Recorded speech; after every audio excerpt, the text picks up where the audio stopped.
अस्सलाम वालेकुम। वालेकुम अस्सलाम। कैसी हैं आप? उस दिन के बाद से आप हमारे घर ही नहीं आई, मैं इंतजार कर रही थी। हमारा घर? जी, ये हमारा घर है ना, और वो आपका घर। आप आएंगी ना हमारे घर? लारा, किसको घर बुलाने की बात कर रही हो बेटा? भाई वही है, सीरत की पप्पू। मैं इनको घर बुला रही थी। हाँ, अपना। जैसे जैसे यहाँ हम लोग भी आपके अपने हैं, वैसे आपका अपना है कोई?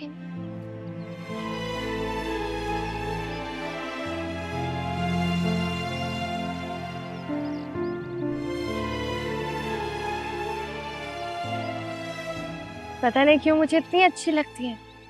एक मासूमियत है इनकी आंखों में। आंखें हमारे अमाल और औसाफ का आईना होती है बेटा। हम दुनियादारी में जितने भी मकरू फरेब कर लें, लेकिन आंखें हमारी सच छुपाने से कासिर होती हैं। इनकी आंखों में एक मासूमियत भी है और एक तजस्सुस भी। जैसे एक बच्चा अपने घर के रास्ते से भटक जाए और कहीं बहुत दूर चला जाए। मेरा दिल चाहता है मैं इनके साथ बैठूं और बातें करती रहूं। अभी भी लगता है कि इनके पास कुछ ऐसी चीजें जो इन्होंने शायद किसी से शेयर नहीं की होंगी। अच्छा बस बस मेरी माहिर नफ्सियात, हर इंसान के अंदर कई इसरार पोशीदा होते हैं। हम किस किस को खोजें? कुछ लोगों के अंदर तो झांका जा सकता है, जैसे कि हाँ चली गई। या तो कोई नहीं, शायद अंदर चली गई। चलो हम भी अंदर चलते हैं। चलिए।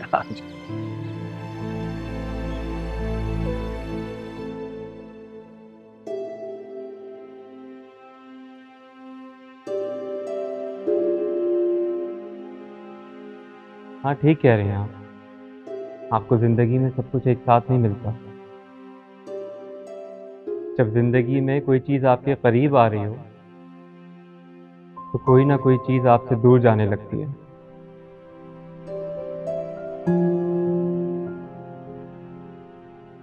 मेरी थ्योरी जरा अलग है। मैं सोचता हूं जिंदगी को आज में एंजॉय कर लेना चाहिए, जो कुछ भी आपके पास है। मैं भी ऐसे ही सोचा करती थी, लेकिन शुजा के साथ रह के मेरी सारी थ्योरीज ही चेंज हो गई। आपने कभी शुजा को बदलने का नहीं सोचा?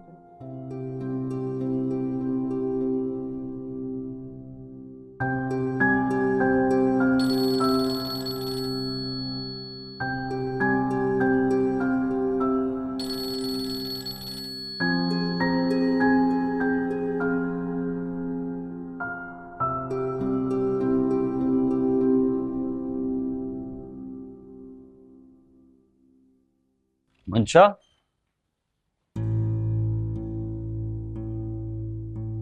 मंशा, तुम यहाँ क्या कर रही हो? मैं यहाँ क्या कर रही हूँ, ये सवाल आप मुझसे पूछ रहे हैं? तो और किससे पूछूंगा? रात भर कहाँ थी तुम और यहाँ क्या कर रही हो? और तमीज से बात करो। आप तो इस लायक भी नहीं है कि आपसे बात की जाए, तमीज तो दूर की बात है। दिमाग खराब हो गया तुम्हारा। एक रात में ऐसा क्या हुआ जो तुम्हारे मिजाज ही नहीं मिल रहे? दिमाग मेरा अब ठीक हुआ है, अब जाके मुझे होश आए। और शुक्र है मैं इतनी भी पागल नहीं हुई थी आपकी मोहब्बत में कि मुझे आपकी बदतमीजी रोमांस लगने लगी। एक्सक्यूज मी, तुम होश में हो? मैं बिल्कुल होश में हूँ, और होश में मैं रात को ही आई हूँ जब आपने धक्के देकर मुझे अपने कमरे से बाहर निकाला है। क्या कह रही हो तुम ये? मैं तुम्हें धक्के देके कमरे से बाहर क्यों निकालूंगा? नींद में हो? असल में आप होश में नहीं रहते हैं, तो जो बंदा खुद होश में नहीं रहता ना, उसे बाकी पूरी दुनिया मदहोश लगने लगती है। और यही प्रॉब्लम आपके साथ है शुरू से।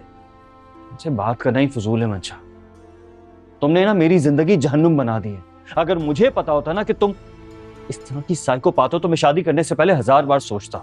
मैं साइको हूँ, मैं पागल हूँ, और खुद क्या है आप? जंगली जानवर। ना बीवी की इज्जत करना आती और ना औरत की। नफसियात तो आपकी खुद की खराब है। अरे तुम जैसी औरत के साथ रहने के बाद ना इंसान साइकोपैथ भी हो जाता है, जंगली भी हो जाता है और जानवर भी हो जाता है। साइको।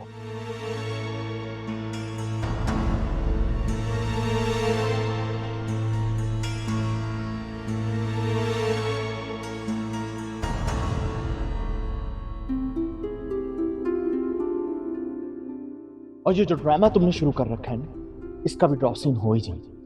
हमजा तुम हद से ज्यादा इनसिक्योर और कॉम्प्लेक्सेस का शिकार हो रहे हो। मैं तुम्हें किसी अच्छे साइकियाट्रिस्ट का पता करके बताती हूँ, अपना इलाज करवाओ तुम।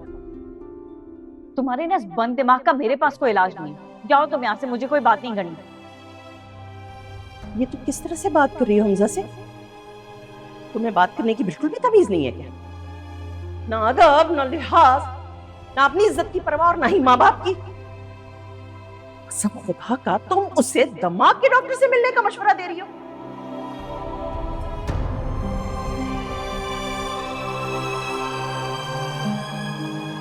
इंसान ठीक से नफरत भी नहीं कर पाता जब उसकी जिंदगी उसने बर्बाद की हो जिससे वो मोहब्बत करता हो।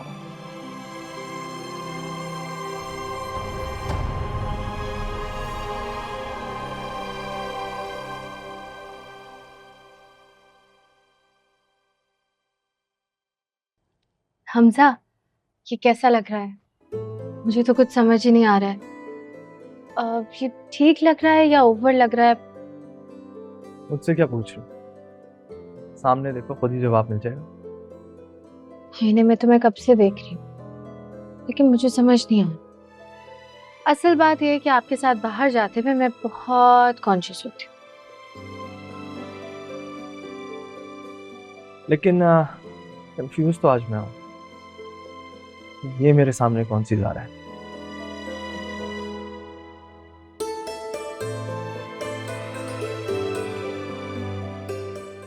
Thank you.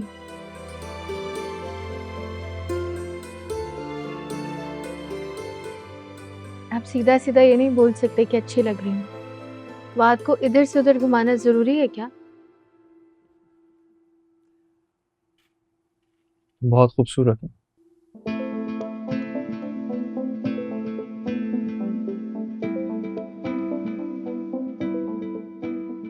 ब्लैक पहना करो, तुम पे बहुत अच्छा लगेगा।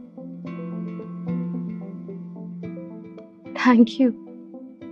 आपने मेरे लिए कलर चूज किया। थैंक यू कहना तो बनता है तुम्हारा, क्योंकि मेरी चॉइस है ही इतनी अच्छी। Thank you once again.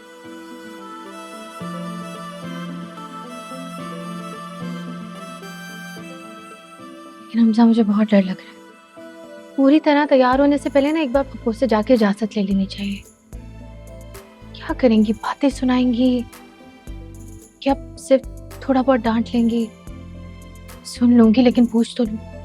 सारा, इस वक्त मेरा बिल्कुल भी कोई मूड नहीं है कि मैं तुम्हारा और अम्मी का झगड़ा देखूं। जो भी बातें सुननी है ना, वो हम आके सुन लेंगे। लेकिन इस वक्त तो वो वैसे भी बिजी हैं, मामू और मामी के साथ बैठे बातें कर रही हैं।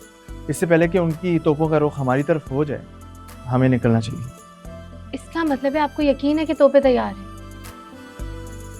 मैं काफ़ी समझदार हूँ हमेशा से, लेकिन अब ना starting to sound smart as well. तैयार हो, चलते हैं।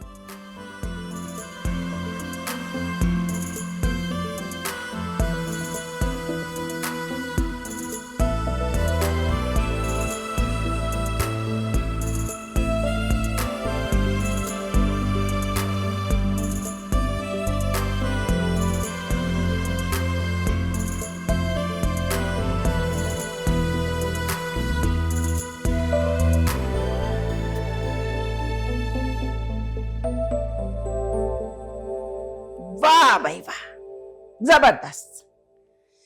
यानी मेरे हमजा की जिंदगी को बर्बाद करके तुम अपनी बिगड़ी बेटी को मनाने चली हो। तुम दोनों की मिसाल तो वैसे बिल्कुल वही है कि हींग लगे ना फटकड़ी और रंग भी चोखा आए।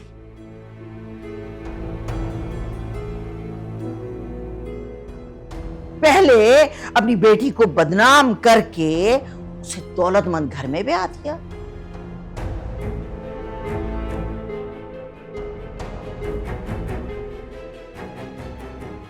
सोचा होगा ना कि भाई क्या है, इज्जत तो आनी जानी चीज है, खैर है, कम से कम पैसा और दौलत तो हाथ से ना जाए ना।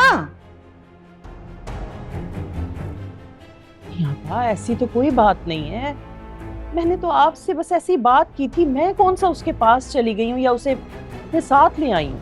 बस बस, सब समझती हूं मैं कैसी बात थी। आई थी उसकी नौकरानी उसका पैगाम लेकर मेरे पास, मैंने तो पहचानने से साफ साफ इनकार कर दिया कि हम नहीं जानते भैया किसी मंशा वंशा को, और ना इस घर में उसका कोई रिश्तेदार रहता है।